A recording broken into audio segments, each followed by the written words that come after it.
I have had a saying that a lot of people quote, and that is, God's opinion of you makes man's opinion irrelevant. One of the things I love most about what you've been doing the last little bit with the miracle mentality is this essence of being okay with miracles being possible again. Yes. Why do you think people have all but given up on miracles when, there's talk of lots of them around the world? I think one of the things is that, when we're young, we're thinking very much in terms of miracles. Like little girls fantasize about a princess, Mm-hmm. little boys, they fantasize about superheroes. But I think as we get a little older, things start to chip away Mm-hmm. at us. Maybe our parents get divorced. Yeah. Maybe we have an illness. Maybe we have setbacks, like as young kids. Mm-hmm. And it begins to chip away and begins to minimize what I call the miracle mentality or the miracle mindset. Mm-hmm. And so the book, Miracle Mentality, is about getting back to that childlike faith Mm-hmm. that all things are still possible. I mean, you believe that, I believe that. Yeah. I'm sure your listeners and viewers believe that.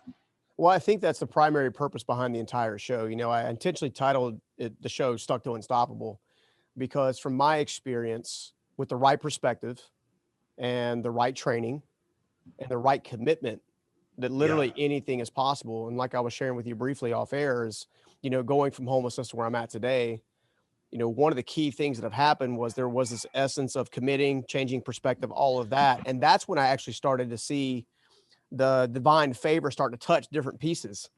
Yeah. you know Mhm. is Yeah. that what you found in your life as well when you're looking at that? Because you've been operating in the miracles, in miracles for a long time. You've helped people witness their own miracles. Well, number one, I'm fascinated by your story and the fact that you were able to find supernatural help. Yeah. Because I think that sometimes problems that we face that could devastate us and almost finish us off, okay? Mm-hmm. That we can't use the normal tools to get out. Yeah. And that's why I see people just continuing to struggle. And it sounds to me that you found like a supernatural way to recover, Mm-hmm. but you had to come back and beyond. Oh yeah. So a lot of what I teach is like your story. Yeah. You had a setback, but you didn't sit or settle in it, Mm-hmm. but you decided to have a supernatural comeback. I mean, I'm teaching your story. And well, maybe that's why it's so effective. I mean, the life transformations that you've been able to partake in have been nothing short of beautiful. And as a result, creating a legacy that outlives you is touching every single life. So if you help one, you help 100. And I'm trying to, make sure that people understand that moving forward. With my specific story, having parents from, my alcoholic father, very disjointed relationship, ended up being raised by my single grandmother for a while. Oh yeah.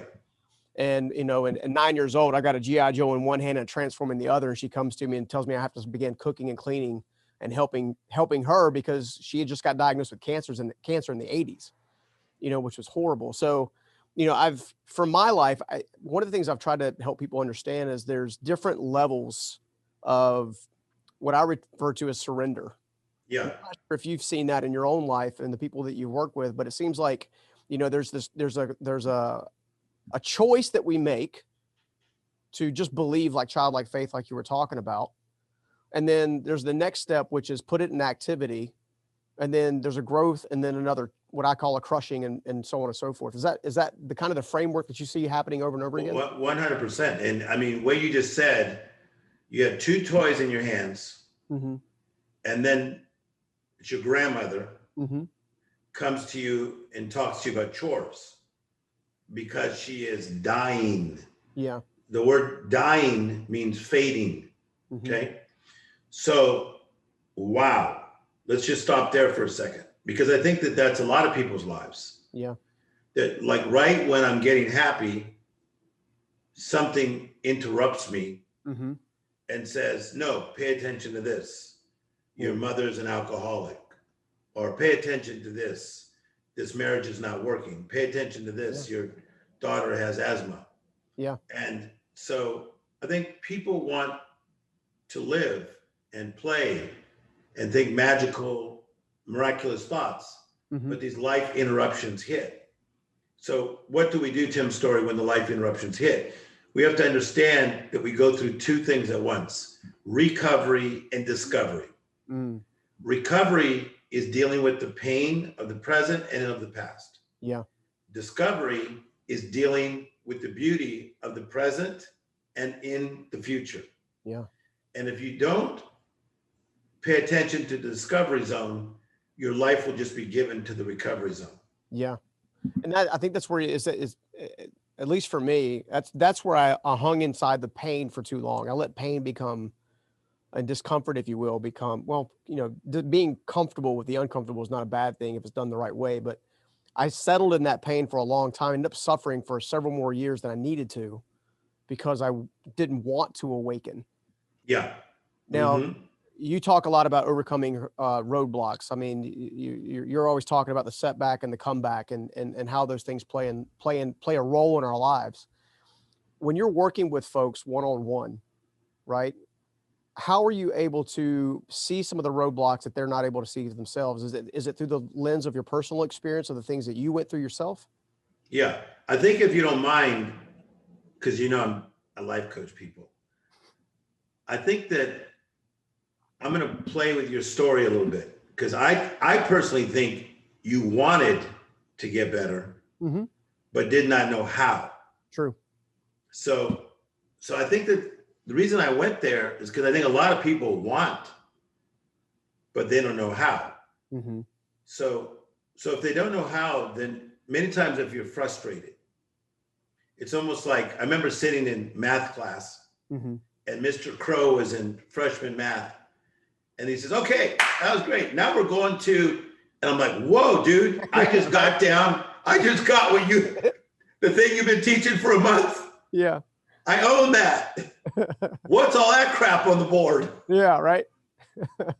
That's deep, right? Yeah, it's like a beautiful mind. Yeah. So I promise you, I wanted to just shut down and just go, no, seriously, I think my mind can't take what that guy is now writing on the board. And I remember going like this to one of the girls in the class that used to help tutor me in that class in science, which were my difficulties. I said, I need your help. She goes, I know you do. And so had I not had her, Julie, my neighbor, I would have been in a pickle, as they say. Yeah. So I think that you wanted to, but didn't know how. And then I think that that's one great thing about your podcast is you're teaching people the skills, the tools, and the attitude. Yep. Because the skills you need to get out of a tough situation. Absolutely. The tools you need to get out of the situation, and the attitude you need to get out of the situation. So yeah, we're doing similar things. That's why we're vibing so much. Yeah, absolutely. Well, there's nothing, to me, the best business in the world is helping people become better people. Yeah. Right. Because we all have journeys that we face. And I'm a big believer that principles govern promises. So if I live by the right principle. See, I like that. I think you need to rewind that. You can't just be dropping these gems and then move on, dude.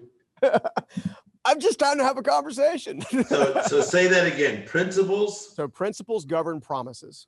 Okay. Tell us what that means. Yeah. So in essence, if I'm having a hard time with my finances. Okay.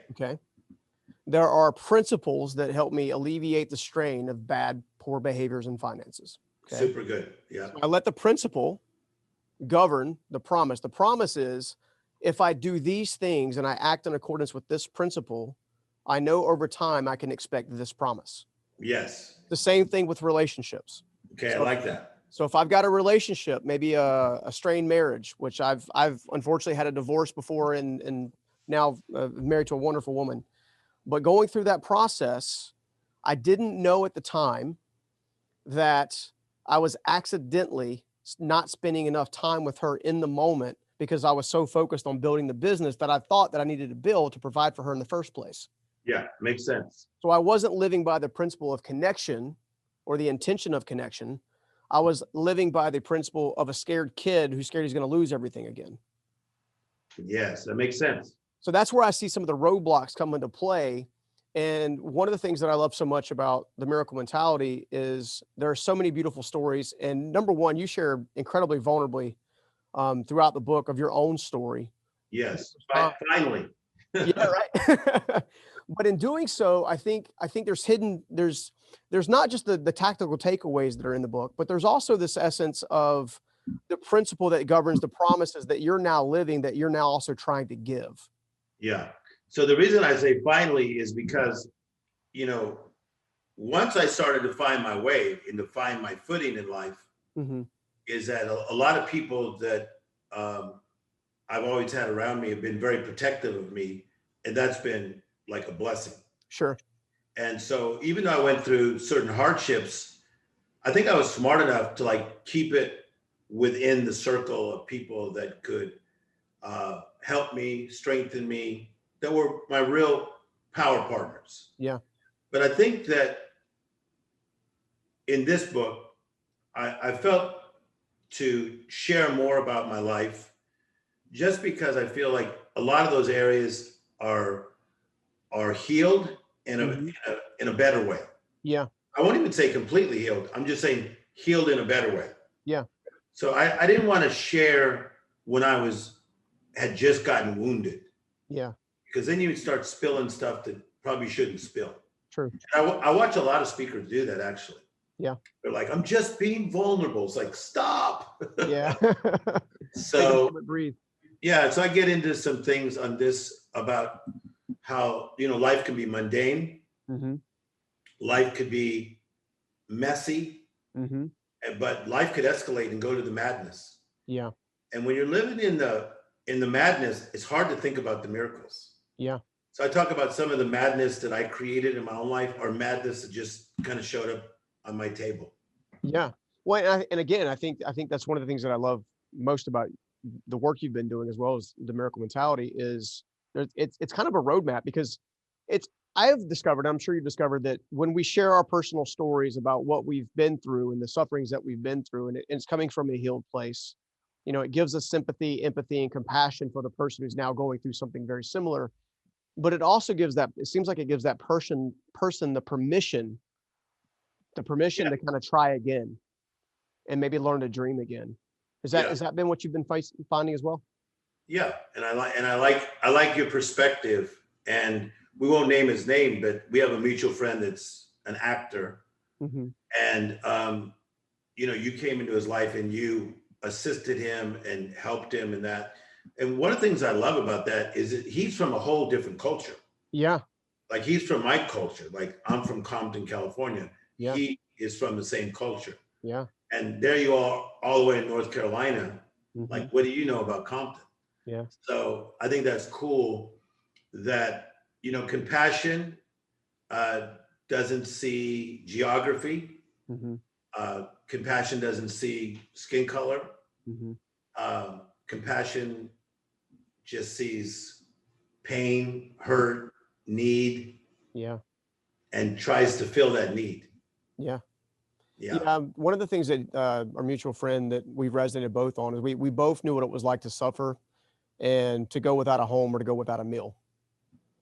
Yes. You know, and remember when our relationship first started, he was very honest with me about some of the expectations that he thought might come out of the relationship. And he was very excited when he just found out he had another brother. Yeah. Oh yeah. Brother, you know, kind of thing. And I think that's so beautiful. You know, one of the other concepts in the book is this essence of not walking out or not walking in your truest identity. I find that a lot of people don't know who they are. In fact, I actually find a lot of people, it seems like they're really like three major important questions in life. You know, who am I? Why am I here? And what do I do about it? Essentially. Yes. Oh, yeah. You said the same thing in several different ways, but you know, when it comes to identity, it seems like identity is at the root of the lack of transformation if the identity has not been sought or pursued. Yes. What have you seen in your work as it relates to identity and helping people discover their true identity?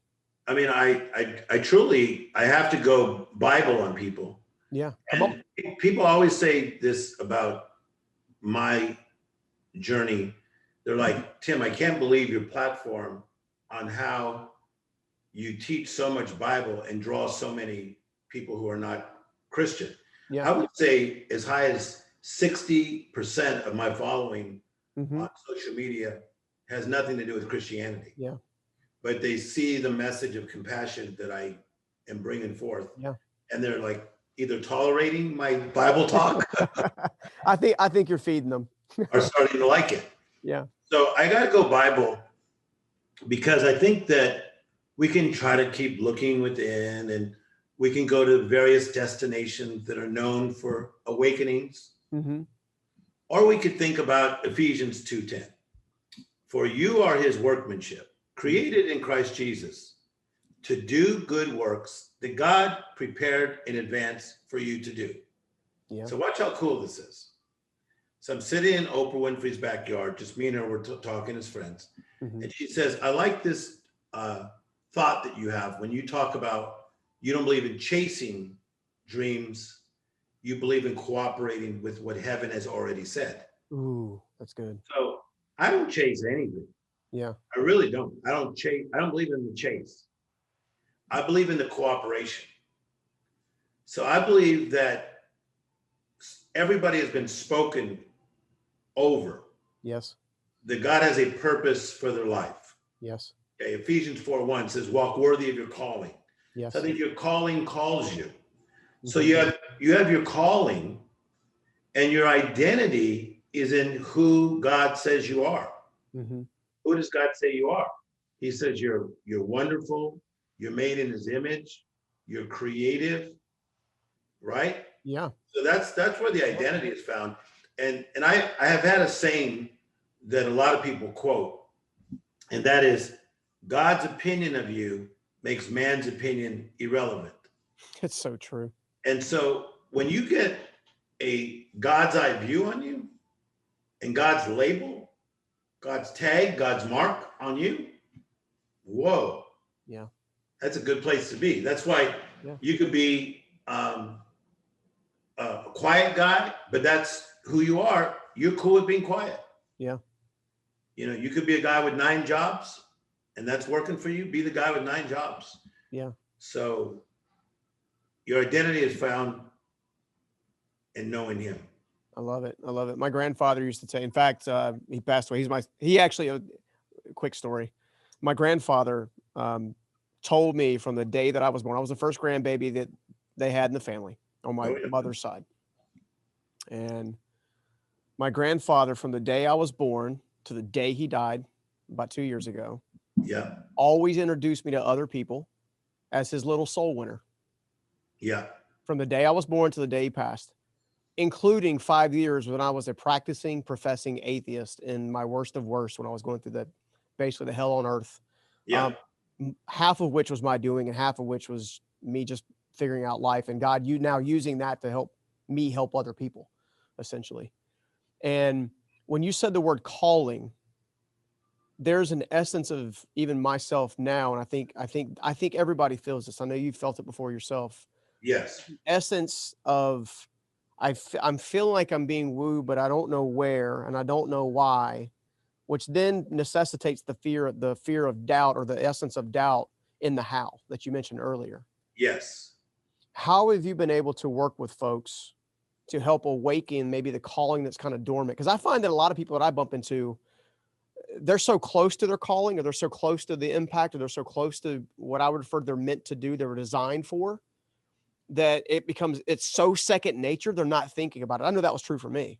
Yes. Like I genuinely wasn't thinking about it, and it took other people. How have you been able to work with people to get them to discover that? I think one of the ways that we get back to the person's calling is get back to the person's innocence. Is that we got to go back to the innocence. So when I life coach somebody, I say to them, when you were a senior in high school, what did you dream about becoming? And many times, like a really powerful businessman or woman will just stare at me like, is that how we're starting this session? And the reason for that is I want to trigger them to go back to a place of more innocence than where they're living now. And then I'll go back even deeper. I'll say, okay, that's great. So now let's take you like at sixth grade, what was going through your mind? Hmm. And many times people will get emotional Yeah. and they'll say, wow, at sixth grade, I believed I could do this. I believed I could do that. I could believe I could do that. But by the time I was a senior year, some of those dreams had been whittled down. Yeah. So I think one way to rediscover your calling Hmm. or to discover your calling for the first time is you got to go back to the place of innocence. And I think, again, just saying, God, Yeah. I'm here on your planet. I'm doing my best. And please do me a favor and help me understand my calling. Hmm. And I think when you do that simple prayer, what happens is that your calling calls you. Oh, that's good. Yeah. Your calling calls you. Like the fact that you say, hey, I may want to come to LA. You didn't say, take me to the Polo Lounge at the Beverly Hills Hotel. You didn't say, take me to the Ivy on Robertson, because I know I could see a lot of stars there. Hmm. You didn't say, take me to the Soho House, Yeah. private club. You didn't say that. You Mm-mm. said, take me to the hurting. Yes. That's deep, right? Yeah. So that's part of your calling. Your calling calls you. Mm. I can see why people love hanging out with you so much.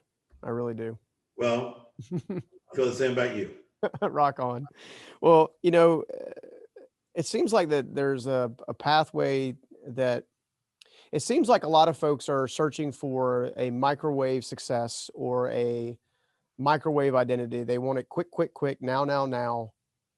I have yet to see that actually be an experience that actually takes place. Yeah, I think few people have it. I mean, some people win the lottery, or some people, they get on YouTube and they do silly tricks and they become famous. So that can happen. Hmm. It's not common, but I really think it breaks down to this idea of what is success. And to me, this idea of success, and that is like a longing fulfilled or a dream fulfilled. I think success is living your life, Hmm. because I think that life is a gift. Yeah. So the fact that both of us are breathing without an oxygen machine, Yeah. Very true. right? Or we could move our hands, because some Mhm. people are watching who are on an oxygen machine or maybe cannot move their hands. And so, you know, living the life that we have and being appreciative for what has been given to us. Mhm. Yeah. And it's an interesting thing. I was talking to a friend of mine that's in a wheelchair. Mhm. And I said, on a scale of 1 to 10, how happy do you think you are? And he said a 9. And I said, what would be the one that's missing? And had nothing to do with the wheelchair. Wow. He said, I feel like I don't cooperate with certain things God says to me about my dream. Mhm. I think I should really be a writer, and I've been afraid. He had said nothing about the wheelchair. Wow. So to me, success is really just being grateful for being alive, Mhm. and then being open to what your life assignment is, Mhm. and just being a person that flows with that life assignment. Yeah. So to me, success is being a mother of two, Yeah. being a kindergarten teacher, Mhm. being a mechanic, Yeah. being the plumber, being the air conditioner guy. Yeah. That's success if that's your God idea. Yeah. No, I love it. You know, in kind of retrospect, I also think it seems that what we want most is almost always on the opposite side of what we fear most or what we're scared of. Mhm. You know, we're scared to take the stage to speak at something, you know, and maybe it's the PTA. You know, you Yes. get the butterflies, you're going to the PTA. Um, maybe it's actually asking for the promotion that you know you've got the skills for, or that, you know, just to put yourself out there because maybe you're more timid personality type, more introverted. You know, I know that before my divine encounter that I had, I was very much a pushover, hide in the shadows kind of person. And once I met my faith, which we unfortunately don't have time to get into today directly, but once I discovered my faith and how important Jesus was to me and how important um, my life was to him, Yeah. that he came and sought me out, right? Everything changed. You know, it very rapidly went from the sleeping on borrowed friends' couches and cars and all kinds of stuff, to very quickly literally pulling stuff out of the trash piles to build my first business. Yes. And all of that courage came from that faith moment. Why do you think it's so difficult for people to operate or discover faith nowadays? I think part of it is that the representatives are not that cool. That's probably true. So, Yeah. like a lot of my friends that are in the entertainment world, they just don't think that a lot of the guys that I know that are spiritual leaders are that cool. Yeah. And so I think that I don't blame some of them. Are, they see religion as being restrictive Mm-hmm. and confining, and they're not really understanding what you're describing as the Jesus style Yeah. and the Jesus way. Yeah. That's more of what we're into. We're more into like the gospel Jesus Yeah. of loving people, serving people, Yeah. caring about people. And I think when that side of God is displayed, then it piques people's interest. Mm-hmm. But in all fairness to anybody that's watching, I think that when you get hit by life, it causes us to wonder and wander. Mm-hmm. I wonder what's going on. Wonder if I'll be okay. Wonder what's next. And many times wander. Yeah. And so some of you have been wandering for a year. Some have been wandering for 7 years, 10 years, 27 years. But this is like a good conversation for you to wake up. Yeah. And in the book, The Miracle Mentality, I take you through the steps. You got to wake up. You got to take inventory. You got to partner with the right people. You got to get the right principles. Then you have the right plan. Then you got to be persistent. And I think that it's almost as though I wrote this book with you and your story in mind, because that's what you did. You woke up, you took inventory, you partnered with the right people, right? You got the right principles, the right plan, and then you had to get persistent, and that's what you are now. Yeah, absolutely. Yeah, I mean, my wake up call was actually, my father's employer. I was a late teen. My grandmother already passed. I moved in with my dad. My brother went to go live with my mother in Florida, which was already kind of disjointed. But when all that happened, I'd been working with my dad and noticed that he had a certain element of lack. In other words, we never really had enough to, we either chose, okay, pay the light bill or fill up the refrigerator. Yeah. Oh yeah. That kind of scenario. And it was a kind of like always an either or. And I remember one day I was working on a job site with my father, and Steve Mark was his name, came up to me and pulled me down off the crew, put me in his Jeep Grand Cherokee, and literally just looked at me and said, "I got a question for you. What's the difference between a rich man and a poor man?" Yeah. And I was like, well, in my naivety, so to speak, I just thought, well, money. And, it was funny because the look on his face was like, almost like I was about to get a spanking kind of thing. Right. And he said, absolutely not. It's the way they think. Ah, I like that. And the follow-up question was the start of the oak tree under the soil. Mm-hmm. And he said, do you want to be like me or do you want to be like your father? Yeah. Mm-hmm. Now, Steve Mark was very affluent. Steve Mark, it was nothing for him to go to a restaurant. I saw it numerous times, specifically a barbecue restaurant he used to frequent. A single waitress would be waiting on him. He, it's was a small town. He would walk in, have his dinner, not saying, treat him very nice or whatever. Waitress is doing her thing. It was nothing for him to very quietly leave $1,000 in cash under the hush puppy basket and quickly walk out with his wife and just leave. Wow. While I would watch this waitress come over, she'd see the basket, and she would just begin weeping, like almost like literally knees buckle. And then, several times I didn't know I was going to pay my light bill and stuff like that would come out of her mouth. And when he asked me that question, I thought of that image. Yes. I was like, I want to be able to do that. Yes. I want to be able to bless people at scale. And I think it seems like people are scared to walk into their calling. It seems like they're scared, or maybe it's the not having the know-how. I mean, what are you seeing? Yeah, I think number one, your friend, is he still alive? He passed away in 2003. Unfortunately, he never got to see everything that his His seed became. his legacy. Yep. So thanks for keeping his legacy alive. I figured the way you said it past tense that maybe he had passed, but thanks for keeping his name alive. So I'm glad you said his full name. I think that to me is life is not always as complicated as we make it. I feel that life gives us assignments, and if you do the best you can in that assignment, like my first job was as a dishwasher. I did the best I could, which was pretty good. Yeah. Because my mother taught us don't do a halfway job. Then I was a busboy. It's pretty good at that too. So much so that other restaurant owners were trying to hire me. But I would tell them I'm very faithful to Mr. Anderson. Yeah. And he later found that out from one of the owners that was trying to hire me. So I think it's about prospering where you're planted. Ooh, yeah. And so again, if you're working at Arby's roast beef, just do it with everything you got. Yeah. And if you're running 9 companies, do it with everything you got. Yeah.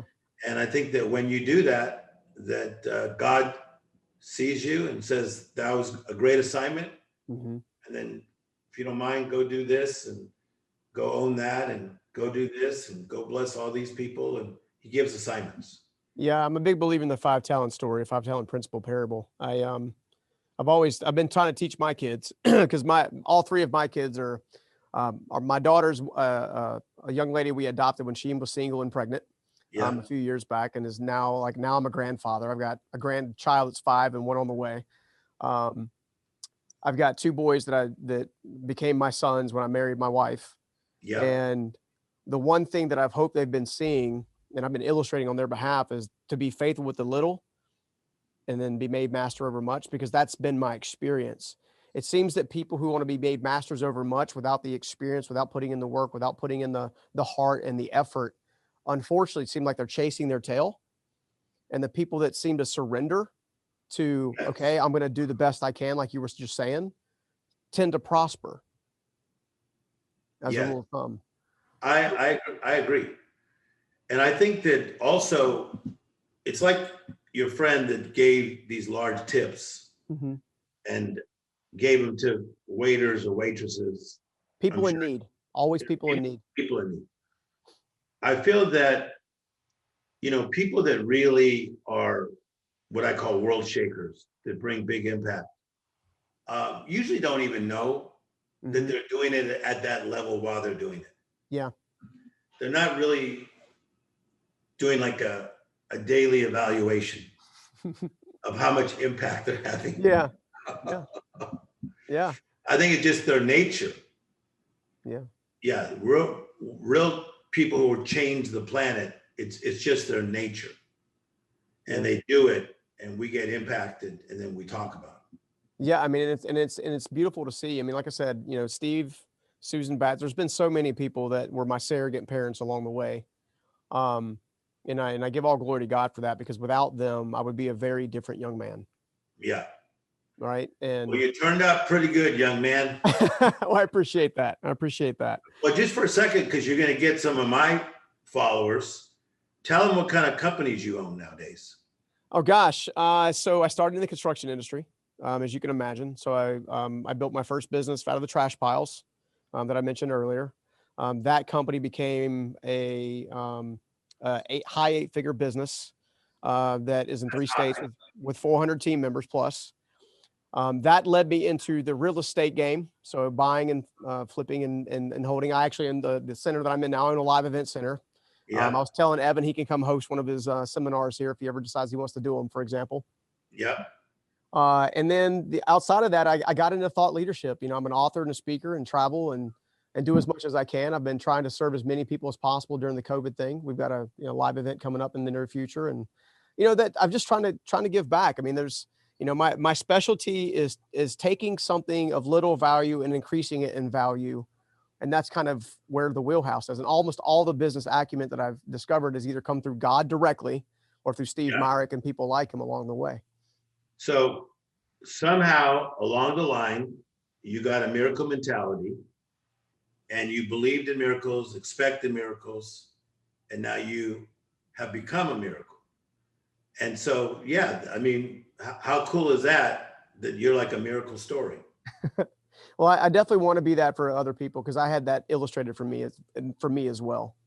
You Yeah. know, have people do that. You know, it was interesting. In fact, the whole reason that I'm even back to this, to the thought leadership world, the whole because I experienced a pretty large embezzlement with one of my businesses about 3.5 years ago, and I had to completely pull back. And I'd been praying in my closet for about 6 months, and God, do you want me to pick this thing back up again? Do you want me to pick this thing back up again? Do you want me to pick this thing back Now, up for again? the non-religious people, were you actually in a real closet, or where were you? I was in my real walk-in closet in my house. That's why I write all my prayers on the wall. And just know he's normal. Yeah, we've had him tested. Hey, I'm normal. Like, this is normal. Because some of your followers of mine are going like, wait a second. Really, dude? Loving him when he was talking about how he makes millions. But now the dude's flaming in a closet. Well, you know, so especially when you go to a larger family and there's lots of noise and lots of racket and you're trying to get centered and you're trying to get to a place where you can meditate. It just so happens a good sized walk-in closet does the trick. So he was in the closet, guys. That's why I was in the closet. So, you know, but I've been praying for a while, and then a buddy of mine texted me out of the blue, and he said, "Hey, man, you need to go to this event." I'm like, "What are you talking about, man? Like, you know, we're gonna go see this guy in a few weeks. Like, what, you know, on a different speaking event." He's like, "No, I'm telling you, I just really feel like I'm led to tell you have to be at this event." Yeah. And I was thinking to myself, "Nah, man, don't worry about it. You know, there's no way. My calendar looks like a Christmas tree. Like, there's always something on every day."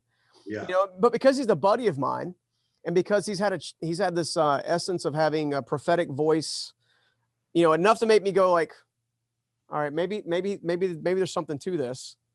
I promised him, I said, "Look, man, I'll tell you what, if I don't have anything on my calendar that day, I'll go," thinking I would.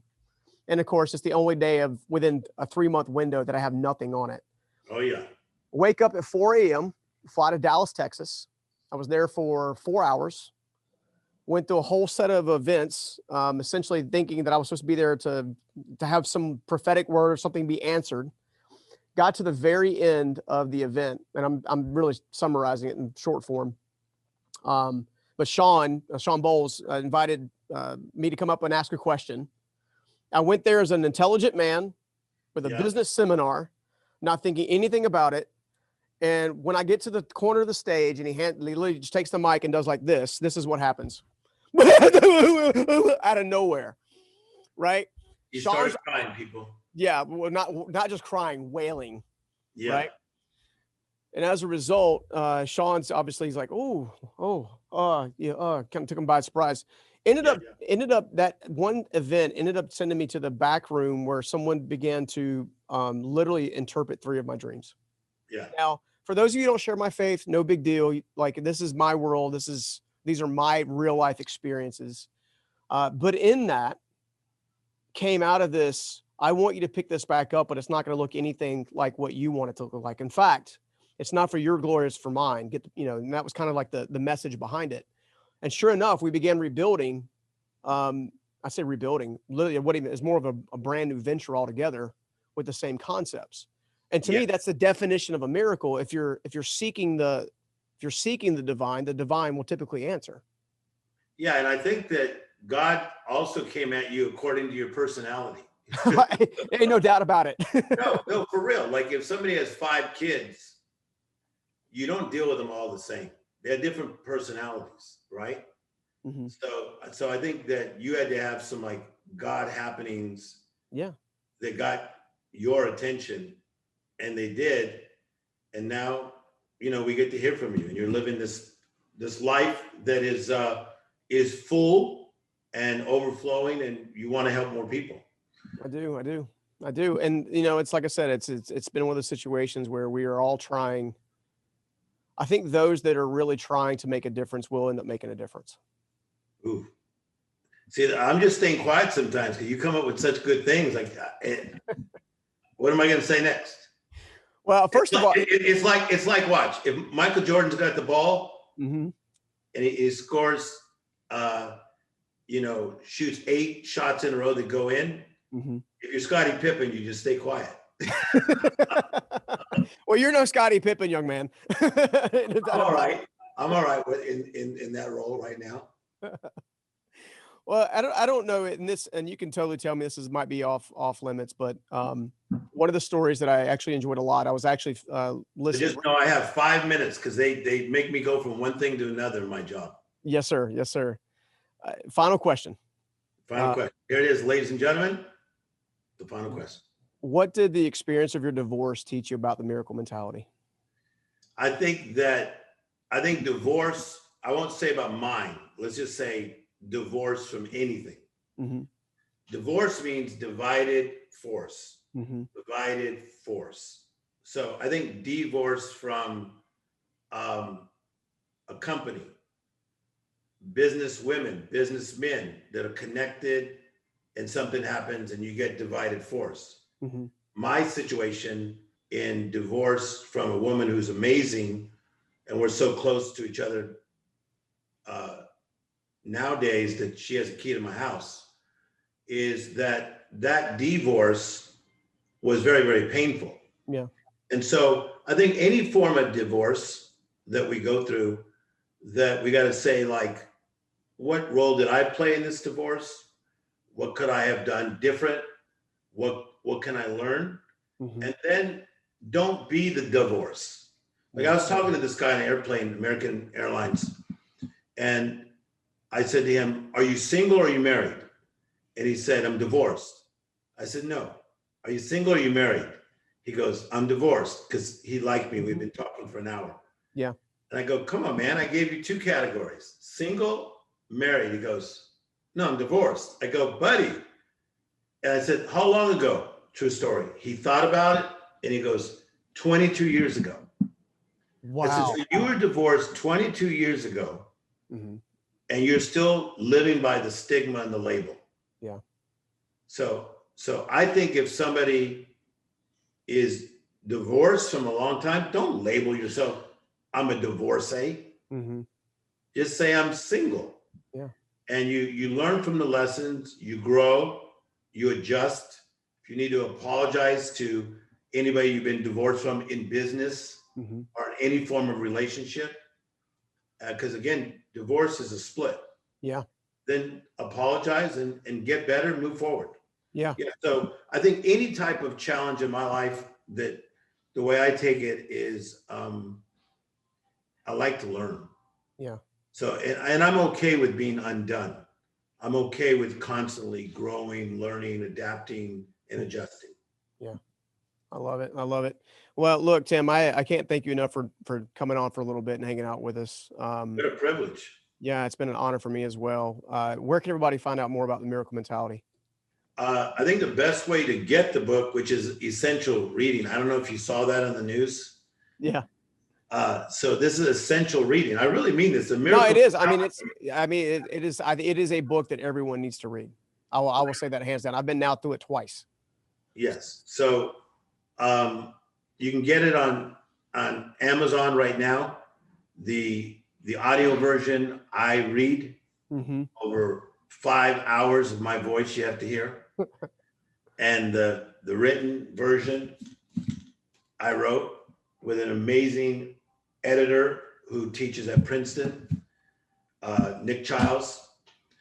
So it's a essential reading. It'll take you there. It's a miracle mentality in your business, in your finances, in parenting, as a single person. I actually break it up into categories. Yeah. So yeah, so you can get it on Amazon right now or wherever books are sold. I love it, man. Well, look, you have a great rest of your day. I know you got the next thing to get to. I can't thank you enough for spending some time with us. If there's anything we can ever do to help you, just let us know. What a privilege. Thank you very much. All right. Take care, my friend. See ya. Tim Storey is such an amazing human being. I'm so glad we got to hang out with him for a little bit. If you haven't already done so, make sure you go ahead and pick up your copy of The Miracle Mentality. It's on bookstores now. Check it out for sure. And if you love that interview, I know you're going to love this one right here. So check it out next. Money, you don't need money. And that's why I did this show, to prove to people, you do not need money. You do not need fame. You don't need stuff, but you do need a commitment and you do need a strategy. And you're going to have some courage.